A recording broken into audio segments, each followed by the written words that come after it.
Hello friends, welcome back to my channel. कैसे हैं आप सब? उम्मीद करती हूँ बहुत अच्छे से होंगे।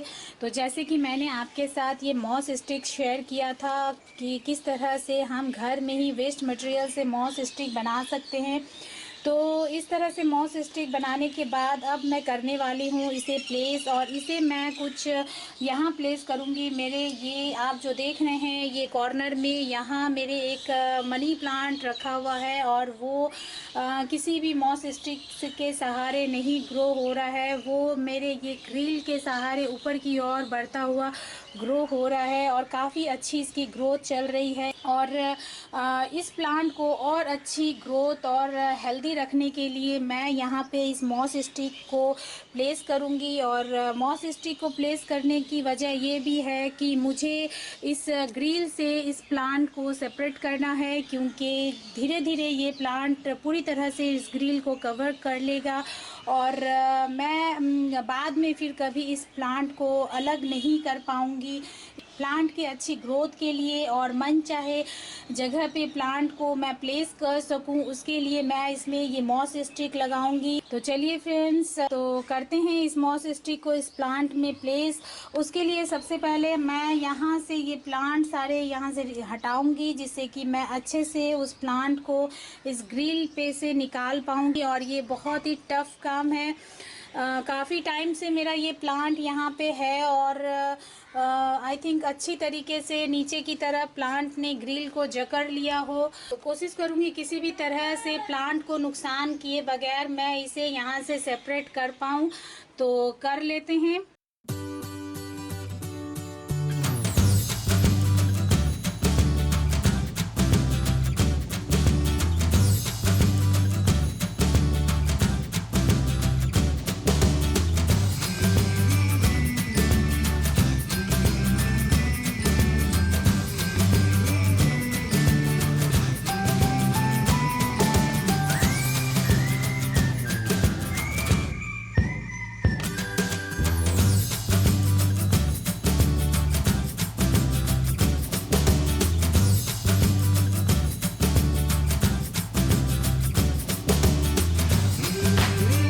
तो फ्रेंड्स देखिए, कुछ इस तरह से मैंने इस प्लांट को निकाल लिया वहाँ ग्रिल से, और काफ़ी लंबा हो गया मेरा ये प्लांट। और ऐसे ही मैं छोड़ देती तो बाद में मुझे निकालने में बहुत परेशानी होती। फ़िलहाल अभी भी मुझे बहुत परेशानी हुई, बहुत परेशानी से मैं इसे निकाल पाई। तो इसमें फ्रेंड्स अब मैं मॉस स्टिक लगाऊंगी, और मॉस स्टिक लगाने के पहले मैंने इसमें अच्छे से पानी डाल दिया है, जिससे कि मिट्टी थोड़ी मॉइस्ट हो जाए और मॉस स्टिक लगाने में थोड़ी आसानी हो।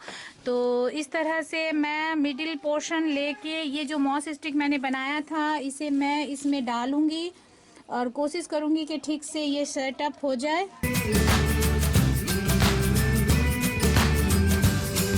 फ्रेंड्स इसको मिट्टी में डालने के बाद थोड़ा पुश कर लेते हैं, जिससे कि मिट्टी अच्छे से इसमें टाइट हो जाए और ये स्टेबल हो जाए, हिले नहीं। थोड़ा टाइटली हम इसे इसमें फिक्स कर लेंगे। उसके बाद फ्रेंड्स ये जो मॉस स्टिक है इससे साथ मैं हर एक ब्रांचेस को इस मॉस स्टिक के साथ टाई करूँगी। उसके लिए मैं इस जूट रोप का इस्तेमाल करूँगी, जिससे कि मैं हर स्टेम को बहुत ही अच्छे से इसमें अटैच कर सकूँ।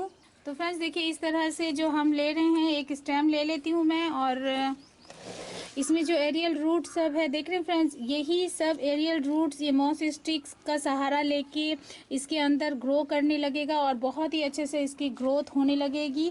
तो कुछ इसी तरह से ये एरियल रूट्स को मॉस स्टिक से अटैच करते हुए मैं इस स्टेम को यहाँ बांध लूँगी। तो जितने भी स्टेम हम इस मॉस स्टिक के सहारे ग्रो करेंगे फ्रेंड्स, उसे गोल गोल ना घुमा के इसे सीधे सीधी बांधें, जिससे कि ये बहुत ही अच्छे से उसके बाद ग्रो करता है।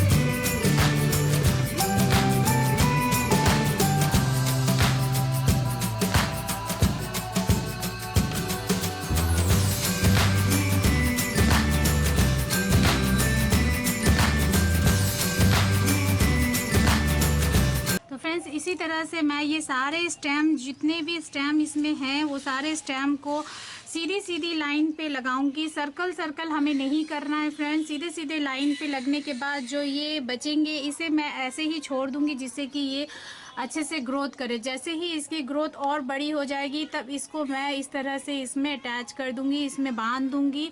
तो इसी तरह से इस मॉस स्टिक में सारे स्टेम को लगा लेती हूँ, फिर मैं आपके साथ शेयर करती हूँ। तो फ्रेंड्स देखिए, कुछ इस तरह से मैंने ये मॉस स्टिक में पूरी तरह से प्लांट को बांध दिया है। स्टेम बाय स्टेम काफ़ी टाइम और काफ़ी मेहनत लगी, लेकिन प्लांट को बचाते हुए, इसको किसी भी तरह का नुकसान ना हो इस तरह से देखते हुए, ध्यान रखते हुए सारे स्टेम को मैंने कुछ इस तरह से बांध दिया। फिर भी काफ़ी सारे लीव्स टूट गए क्योंकि काफ़ी लंबे लंबे स्टेम हो गए थे। और इस तरह से करने के बाद ये प्लांट देखिए कितना खूबसूरत लगने लग गया, काफ़ी लंबी हाइट हो गई। और मैंने स्टेम की साइज़ देखते हुए ही काफ़ी लंबा मॉस स्टिक तैयार किया था और ये काफ़ी खूबसूरत लगने लग गया, एक लंबी हाइट इसने ले ली। और जो स्टेम एक्स्ट्रा निकल रहे थे इस तरह से कुछ, उसे मैंने इसी तरह छोड़ दिया है, ये नीचे लटक के। फिर जब एकदम नीचे तक आ जाएंगे तब मैं इसे फिर से यहाँ से अटैच कर दूँगी। जो बहुत छोटे थे कुछ इस तरह से रह गए हैं और काफ़ी खूबसूरत इसका लुक आ रहा है, बहुत ही सुंदर लग रहा है। जिस तरह से मेरा ये प्लांट वहाँ कॉर्नर में रखा हुआ जितना खूबसूरत नहीं लग रहा था, उससे ज़्यादा अच्छा मेरा कुछ इस तरह से लगने लग गया। अब मैं चाहे जब मर्ज़ी इस प्लांट को कहीं पे भी शिफ्ट कर सकती हूँ। और मनी प्लांट क्योंकि इंडोर प्लांट है, उसे हम घर की खूबसूरती के लिए घर में लगाते हैं और काफ़ी अच्छा सा एक खूबसूरत लुक आता है हमारे घर का, हमारे घर के किसी भी कॉर्नर में जहाँ हम मनी प्लांट को रखेंगे।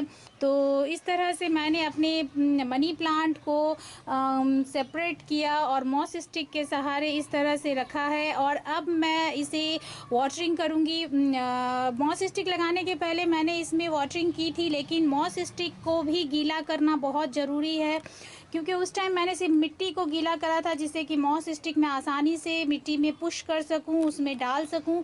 और अब मैं मॉस स्टिक को गीला करूंगी और जिससे कि प्लांट के जो एरियल रूट्स हैं वो सारे मॉस स्टिक से जुड़े हुए रहेंगे, तो उनमें मॉइस्चर बना रहेगा। और अभी क्योंकि इवनिंग का टाइम है और सनसेट हो चुका है, तो अभी आज भर के लिए मैं इस प्लांट को यहीं छोड़ दूंगी, जिससे कि रात की जो ठंडक है वो इस प्लांट को मिले। और बाद में मैं अपने स्टेयर्स एरिया को क्लीन करने के बाद इस प्लांट को मैं वहाँ शिफ्ट करूँगी। तो इसमें मैं पहले कर लेती हूँ वाटरिंग और अच्छे से शावरिंग के साथ मैं इस प्लांट को वाटरिंग करूँगी, जिससे कि इस प्लांट की पूरी तरह से मॉस स्टिक गीली हो जाए। तो इस तरह से मैंने अपना ये मॉस स्टिक को यूज़ किया, अपने मनी प्लांट को सेपरेट किया और मॉस स्टिक में लगा दिया। तो आज का मेरा वीडियो बस इतना ही था। उम्मीद करती हूँ आपको पसंद आया होगा, और पसंद आए तो प्लीज़ इसे लाइक करिए, शेयर करिए। और अगर आप मेरे चैनल को अभी तक सब्सक्राइब नहीं किए हैं फ्रेंड्स, तो प्लीज़ इसे सब्सक्राइब भी करिए। तो मिलते हैं अब अगले किसी वीडियो में नई जानकारी के साथ। Okay then, bye.